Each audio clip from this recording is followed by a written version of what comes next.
이 기자 또 이런 사건이군요. 네, 지난달 14일 서울 강북구의 한 노래방에서 16살짜리 여중생이 폭행을 당하는 일이 발생했습니다. 가해자들은 1살 위인 같은 여자 가해자 학생들이었는데요. 모두 4명이었습니다. 피해자와 같은 가출 패밀리였고요. 폭행은 노래방에서 끝나지 않았고 성동구 모텔로도 이어졌습니다. 피해 학생은 지인에게 도움을 요청해서 겨우 구조가 됐는데 그 구조됐을 당시의 피해자 상태가 얼굴에 피멍이 든 채였고 몸을 제대로 가누지 못했던 걸로 전해졌습니다. 자, 일단 중3 이 피해자 가출을 했습니다.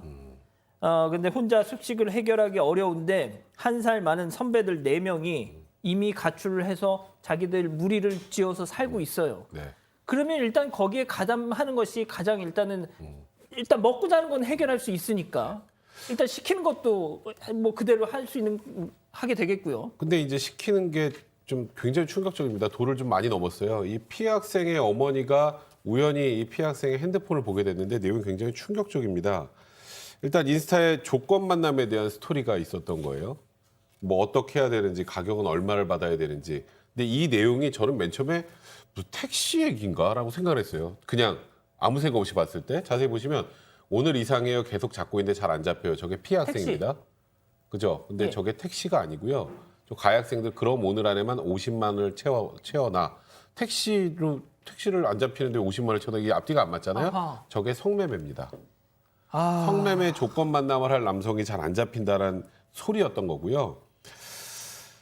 그러니까 이 가출한 저 가해 학생들이 스마트 앱을 이용해서 성매매 약속을 잡고 피해자에게 상대 뭐 나이, 뭐 만날 장소 이런 걸 알려주도록 지시했는데 예를 들어서 와 이번에는 뭐 포땡땡 뭐 좋은 차 타보겠네 뭐 이런 얘기까지 하면서 지금 2주간 동안의 SNS를 통해서 이루어진 성매매, 그러니까 지금 요 확인된 부분입니다.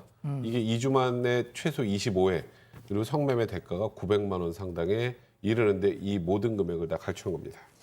자, 일단 뭐 10대들이 다른 소수의 10대를 뭐 감금하고 폭행하고 해서 성매매를 시키고 하는 유의 사건들 저희가 왕왕 전해드렸었죠. 자, 그런데 그 이전의 사건들과 지금 오늘 저희가 전해드린 이 사건이 좀 차이가 있는 것이 뭐냐면 정말 그 안에서 이루어지는 그 권력 관계, 역학 관계, 또 거기서 파생되는 온갖 이런저런 워딩들이 고스란히 공개가 됐습니다. 근데 그 내용들이 너무 충격적이에요. 일단 이 피해 학생에게 50만 원이라는 목표치를 설정을 해줍니다. 그러고 나서 어떤 식으로 성매매를 해야 되는지 굉장히 다양한 유형으로 은어를 써가면서 지시를 구체적으로 해요. 그래서 그게 잘 이루어지잖아요. 아우 예쁘다, 잘했다 이렇게 칭찬을 해줍니다.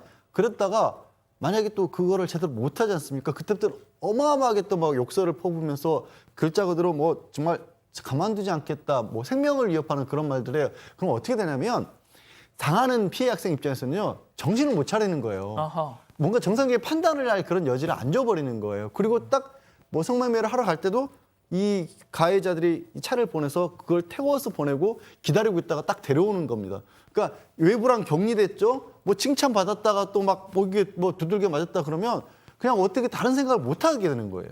예. 자, 지금 뭐 양 변호사님 말씀하신 대로 지시대로 그 성매매 액수를 채우면, 할당량을 채우면 그 1살 많은 선배들이 아우 잘했다, 그래 너 예쁘다, 그래 고생했어. 조금이라도 그 목표치를 채우지 못하면 온갖 폭언과 욕설. 자, 교수님 이러다 보면 이 가해자 입장에서는 자기도 모르게 진짜 분발해야 되겠다. 오히려 스스로를 막 채찍질하면서 더 열심히 해서 이 목표치를 채워야 되겠다. 이렇게 스스로를 막 자기 세뇌하게 되잖아요. 저게 이제 이 세상의 모든 게 처음 시작하기가 어려워서 그렇지 일단 한번 시작을 하게 되면 그 관성의 법칙에 의해서 일상화될 수가 있어요. 이게 보통 우리 일반인들이 봤을 때 어떻게 1살밖에 차이가 안 나는데 그 1살 어린 그 학생에 대해서 저런 식으로 할 수 있을까? 제가 볼 때는 소위 그 냉온탕 전략을 쓰고 있는 것 같습니다. 그러니까 이제 칭찬도 했다가 그 다음에 조금 안 되면 아주 나쁜 욕들을 해가지고 정신을 조정하는 그런 방법이 있는데요. 지금 보게 되면은 이 피해자가 점점 더 이제 종속되는 그런 것들을 보이고 있는데 심지어는 어떻게까지 얘기를 하냐면 나 이제 그 돈 벌었으니까 밥을 먹어도 돼요. 그리고 뭐 이제 뭐 빙수 사 먹어도 돼요. 또 뭐 렌즈 갈아 껴도 돼요. 소위 얘기해서 그 어떤 반대급부를 갖다가 이제 그 던져놓고 그것을 갖다가 하나씩 허락해주는 그런 방법으로 이 여학생의 정신 세계를 완전히 지배를 하고 있는 그런 상황으로 보입니다. 자, 그런데 말이죠. 그 범행 수법 저희가 조금만 더 들어가 보겠습니다. 정말 치밀했다고 하는데 체크 포인트 짚어보죠. 비행기 탑승 모드를 켜라. 이게 무슨 소리죠? 비행기 탑승 모드를 켜면 인터넷 연결이 끊기잖아요. 그렇죠. 이렇게 한 이유는 경찰의 추적을 피하기 위해서입니다. 굉장히 용의주도한 모습을 보이는 건데 이것과는 반대로 평소에는 피해자 휴대전화의 위치 추적 앱을 설치해서 어디에서 뭘 하는지 감시를 해왔던 겁니다. 앞서 피해자가 폭행도 당했었다고 말씀을 드렸는데 가해자들이 이 피해자를 찾을 수 있었던 건 이런 앱으로 피해자의 위치를 속속들이 알고 있었기 때문이고요. 정말 10대라고 생각이 안 들 정도로 용의주도한데 피해자의 휴대전화에 자신들의 이름을 전부 가명으로 저장을 해놨고 때마다 주고받은 메시지도 지우도록 지시를 했습니다. 야, 이건 뭐 거의 그리고 아까 양 변호사님이 잠깐 말씀하셨는데 백 변호사님 그 무슨 차로 이렇게 실어다가 나르고 뭐 내려다주고 태우고 막 뭐 네. 그랬잖아요. 네.